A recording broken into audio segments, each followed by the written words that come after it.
Hey, what is up guys? It's Stan here back with another video. In this one, I've got a product showcase of a webcam that Anker sent over to me.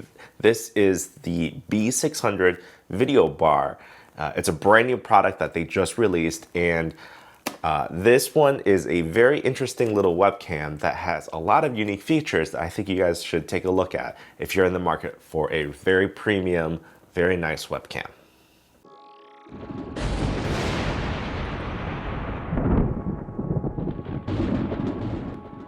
My initial impressions of this product here was that it is actually quite a premium webcam. It's got a lot of features, like I said. It's got Magic Sight, which is what Anker calls the ability to change the brightness, voice radar. So this is a noise reduction technology. They've got AI powered, so a lot of the automatic adjustments.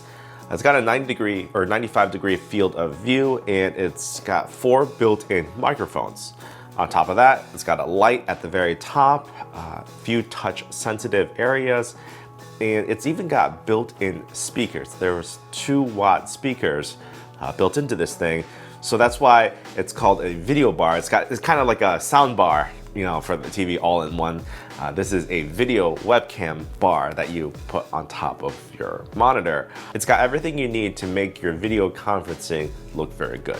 The unboxing is actually quite the experience because the lid actually has a little magnet attached to it, and inside everything is laid out very nicely and very easily accessible. You've got the manual and all of the literature at the very top, and once you remove that, you have a bunch of connectors and cables.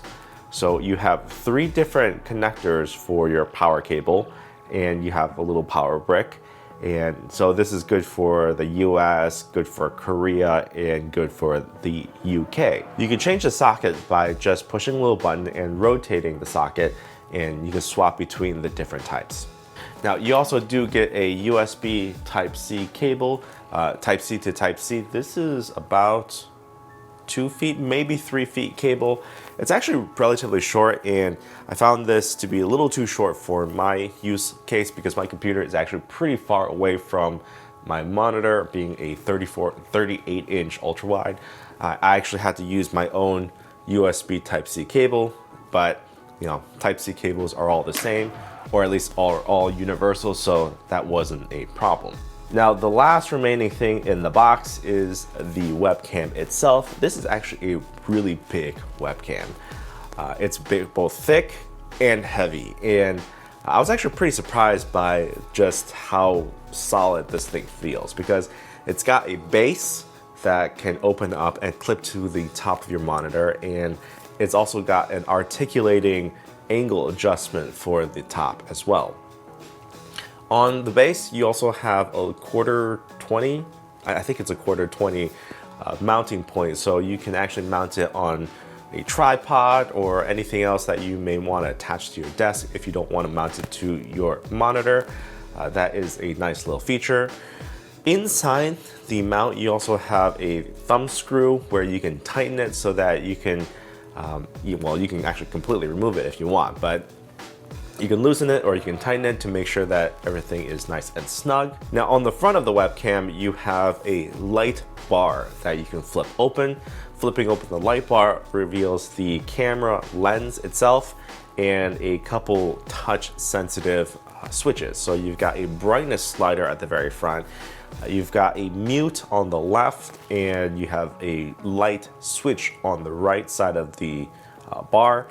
And you can also open and close the lid, the light bar, to activate or deactivate the camera. Now, on the back, you have 3 inputs. You have a USB Type-C input, you have a power input, and you also have a USB Type-A input. Now, in the literature, the USB Type-A is only compatible with the Bluetooth or the transmitter for some of their compatible headsets, I believe. In my use, I actually didn't bother with the USB Type-C power adapter. I just plugged in the USB Type-C data cable into the video bar, and it just worked. And that is actually how I have it currently set up on top of my monitor, just a single cable USB Type-C. I don't know if this is intended, but maybe sometimes computers don't have the power to deliver all the power over by USB Type-C, so that's why they include the power adapter. I have not run into any issues in my usage with just that one cable though. The last thing to mention is the webcam has 4 speakers for noise cancellation and audio pickup. And also on the sides, there are little 2-watt speakers behind the cloth mesh. So it's basically an all-in-one. It's got both speakers and microphones, and it's designed to work. And of course, it's got the light, so it's all designed to make the video conferencing experience as good as it can be in an all-in-one solution. Now, getting this thing installed is really easy. I just went to the Anker website, downloaded the AnkerWork software, and what we'll do is switch over to the webcam, and I'll show you guys what the speaker sounds like, or not the speaker, but the microphone sounds like, and we'll test out the speaker as well so that you can get an idea what you're really getting from this webcam. All right, I've got everything set up here. I've got the webcam up top. I've got the AnkerWorks on my left and OBS on my right here. And let me swap over to the audio and mute the Yeti X.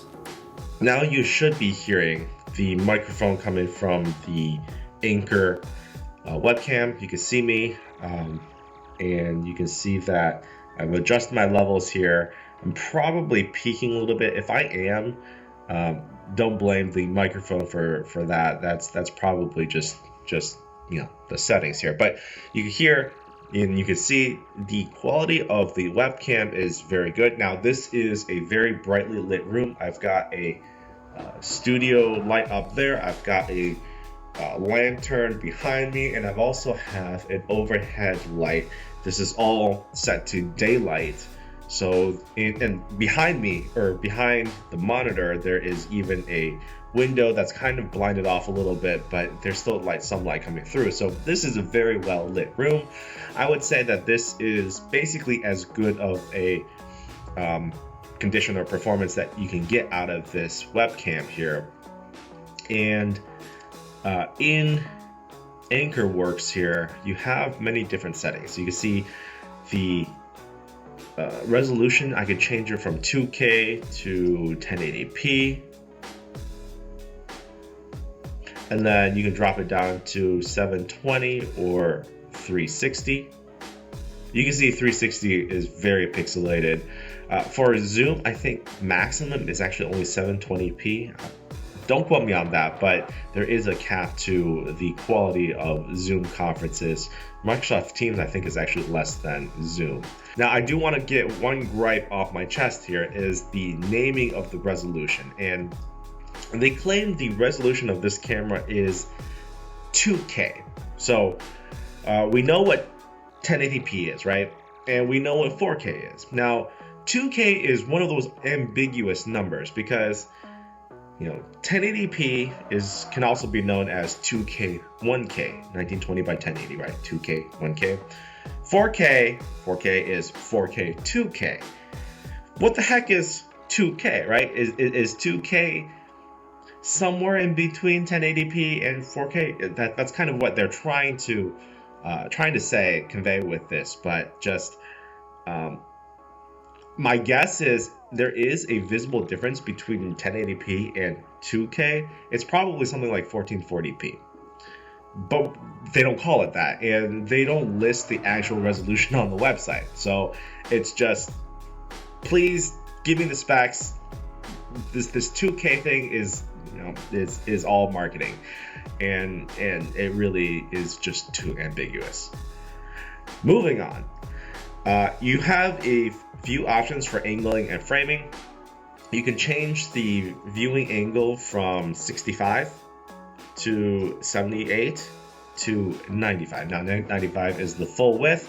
95 is significantly more than something like the Logitech StreamCam, which is what I had before. So you can see quite a bit more, and it looks good. Now, if you do choose to go with a smaller angle, then you're gonna basically be digitally cropping in. It's not an optical zoom. So unless you really do want to crop in on your face, the 95 is where you're going to be able to get that actual full resolution of the sensor. There is a self-framing option, kind of follows you around a little bit, crops you in, follows you around. It's not as sensitive as something like NVIDIA Broadcast, that it follows you a little bit better. It does work though. It's all right of a function, but for me, I just leave it on the 95. There is a anti-flicker option. If you have a lot of LEDs that flicker, perhaps at 50 hertz or 60 hertz, you can enable that and it'll try to get rid of that. In terms of other configurabilities, you can change the brightness, you can change the sharpness, saturation. There is some basic settings, but at a 50% setting, I think it looks pretty good. Maybe a little bit more saturation could help, just a little bit, but just in general, the camera looks pretty good in the default setting. Now, the last setting here is where it gets interesting because you can enable this light. And you can also enable this light by touching the little button on the side here. You see, touching the side, it turns on. If you set it to automatic, you can have it always on or set to automatic light. Being very bright in this room, it says that I don't need any additional light. I would agree, so it just turns it off. But if the room does get dark, it will turn on the light and it will work pretty good. So this LED is actually a very nice premium LED because it not only does it get decently bright, right? You can see it's actually decently bright. And it can dim all the way down if you are in a really dark room, but it also can change colors. You can go from cool all the way to pretty warm. And this setting here, between the automatic adjustment and the automatic exposure, I think it does actually a pretty good job. And later tonight, I'll insert a clip here and show you guys what it looks like when everything is dark and you're really only looking at the webcam performance from this light. So you can judge for yourself. Other than that, AnkerWorks, the software is pretty basic. It has all the features that you would basically need, but other than that, that's about it. All right, the last thing I do want to test out is the microphone noise rejection. Well, what I'll do is play some music on my laptop over here, and we'll see if you can hear it or any difference between the microphones. Now, what you're hearing right now is the lavalier microphone. It's basically an omnidirectional mic. It's going to pick up everything. And now I'm going to switch over to this microphone, and hopefully it's actually doing. I haven't reviewed the footage here, but you can tell for yourself if the microphone is being able to reject the noise or if it's just picking it all up. So I don't know what kind of software or what kind of AI noise rejection it is. NVIDIA Broadcast is pretty good, and Crisp is decently good as well. I don't know how this is going to perform. If this turns out to be not so good, you can always use something like NVIDIA Broadcast or, again, Crisp or even other third-party softwares to reduce that noise. But, we'll see. Regarding the speaker quality on the webcam, I would just best describe it as a desktop replacement laptop level speaker. They're only 2-watt speakers, but they do work relatively well, and it gets the job done, especially when the type of sound that's going to be coming out of this thing is generally speaking or video conferencing type of sounds, right? So you're not going to be listening to music on this thing, so I don't think it's that big of a deal. Just because I know someone's going to ask, can you attach this to a laptop? As you can see, I can actually attach it to a laptop. It is very overkill, and it is very big for the laptop, but it does work. It does clip to the front, and don't do that. And the back here is able to clip it in, and you can make it work if this is what you're looking for. I don't know if this is supported on Mac. In fact, let me go ahead and double check. All right, I've got it plugged in. I've downloaded the AnkerWork software. It works. It actually looks pretty good. All the settings are still available, and it looks like the light is still on automatic. Yeah, you know, in fact, because the laptop screen is so good, it actually looks better on this laptop than on my desktop here. But that's not a function of the camera. Now, if you do actually plan on using it like this, in fact, I just probably I wouldn't recommend it because it's just really heavy. Now, if you do have a iMac or if you have a desktop monitor, Mac, clearly Mac works. And you know, if you really do want to use it like this, hey, knock yourself out. But it is very heavy, and you can see it is not bending the screen, but it is pulling the screen down, and it's a little bit unwieldy with this big thing up to the laptop. So yeah, in summary, this is a very interesting little product. It's all in one. It's got speakers, it's got microphones, it's got a light bar, and the video camera quality is actually pretty decent. The only thing I would probably say that's lacking is the 60 FPS. It's only locked to 30 FPS. It's a bummer, but you know, if you're not looking for 60 FPS, definitely look no further. So I'll make sure to link everything in the description down below for your convenience. And if you enjoyed this video, make sure to hit that like button and go ahead in the comments down below. Tell me if you're gonna be picking one of these up or if you're cross-shopping for another webcam. I'm always curious to see what you guys actually end up purchasing. Anyway, my name is Stan, and I'll see you guys in the next one.